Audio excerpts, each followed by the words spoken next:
Anne et Céline, préparatrices à la pharmacie du centre hospitalier de Brielle-le-Château, vont à la rencontre d'une patiente qui vient d'être hospitalisée. Madame Martin ? Oui, bonjour, nous sommes de la pharmacie. Est-ce que ce serait possible de discuter un petit peu avec vous de vos médicaments ? Oui. Oui, vous voulez bien nous suivre ? Oui.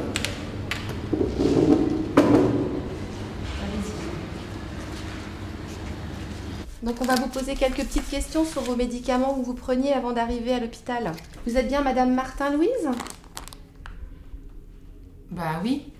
Les préparatrices rencontrent ici la patiente à deux, car il s'agit d'un centre psychiatrique. Vous avez un médecin traitant ? Oui, c'est le docteur Dumoulin. Et un médecin spécialiste Oui, oui. qui vous suit pour... Bah parce que j'ai eu un cancer du sein, donc je le vois tous les 3-4 mois. D'accord. Vous pourriez m'énoncer le traitement que vous prenez à la maison ? Les médicaments ? J'ai un cachet pour la tension le matin, Oui. et puis j'ai le cachet pour mon cancer du sein. Oui. Est-ce que vous mettez des gouttes dans les yeux, dans le nez, dans les oreilles ? Oui, oui, j'ai des gouttes dans les yeux tous les matins. Tous les matins, vous Oui, mettez des gouttes dans tous les les yeux ? matins.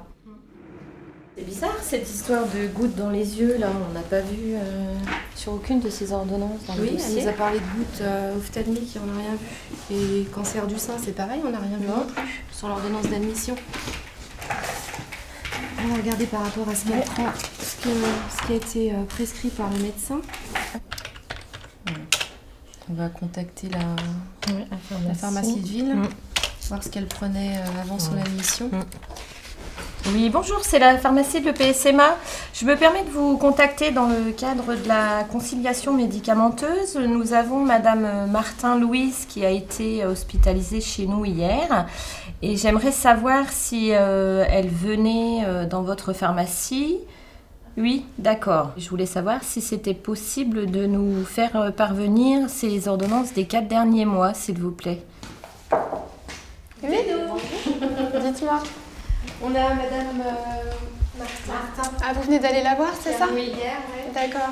Et en fait, il y a des divergences au niveau de ces ordonnances. Tu pourrais te mettre sur le fichier informatique, s'il te Oui, plaît ? pas de problème.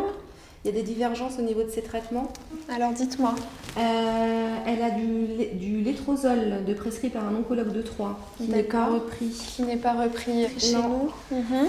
Elle a la duloxétine qui a été arrêtée, mais là, en fait, Ils l'ont psychiatre poursuivi, l'a en effet. poursuivi. Ça a été arrêté. Qu'est-ce qu'elle t'a dit Qu'en fait, elle faisait une intolérance à la duloxétine. Et elle a un anti-glaucomateux. Et qui n'est pas non plus chez nous. Ouais. Tu as les ordonnances de la pharmacie ? Ah, ok. Voilà. Bon, bah parfait, je vais appeler le médecin. Je t'appelle au sujet de la conciliation médicamenteuse de Madame Louise Martin. On a remarqué quelques divergences entre le traitement qu'elle avait avant de venir chez nous et l'ordonnance qui a été faite à l'admission. D'accord, tu vas arrêter la duloxétine et tu represcris les 2 autres. La conciliation médicamenteuse est l'une des priorités de l'OMS pour la sécurité des patients. Sa pratique se développe alors qu'en 2011, les 3/4 des professionnels de santé français déclaraient n'en avoir jamais entendu parler. Depuis qu'on a commencé la conciliation, on a constaté qu'il y avait environ 80% des patients conciliés qui avaient au moins une divergence dans leur divergence intentionnelle dans leurs ordonnances d'entrée. Ça peut être un surdosage en médicaments, un sous-dosage, ça peut être une erreur de médicament. La conciliation médicamenteuse est pratiquée à l'entrée et à la sortie d'un patient. Le but est de recueillir ces informations via plusieurs sources différentes.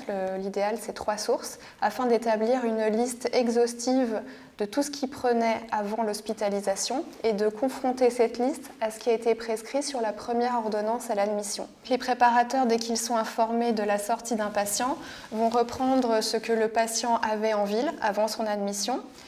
Et ensuite, nous, on va rédiger un petit document de synthèse pour expliquer aux acteurs de ville, c'est-à-dire le médecin traitant et l'officinal du patient, pourquoi tel ou tel traitement a été suspendu, arrêté ou remplacé. Le service des ellipses nous a appelé pour la sortie de Monsieur Loiseau Jean-Pierre. Pour la conciliation de sortie, on a retranscrit l'ordonnance de sortie sur le tableau. D'accord. Et on a vu qu'il y avait des traitements psychiatriques qui avaient été ajoutés. instaurés, ouais. Oui. Okay. Et par contre, tu regarderas parce que le clopidogrel 75 qui était prescrit avant son arrivée, tu vois, il n'a pas été retranscrit sur l'ordonnance de en sortie. effet. Eh bien écoute, je vais contacter le médecin et puis on va voir s'il faut le rajouter et puis on va finaliser le petit document à l'intention des professionnels de ville.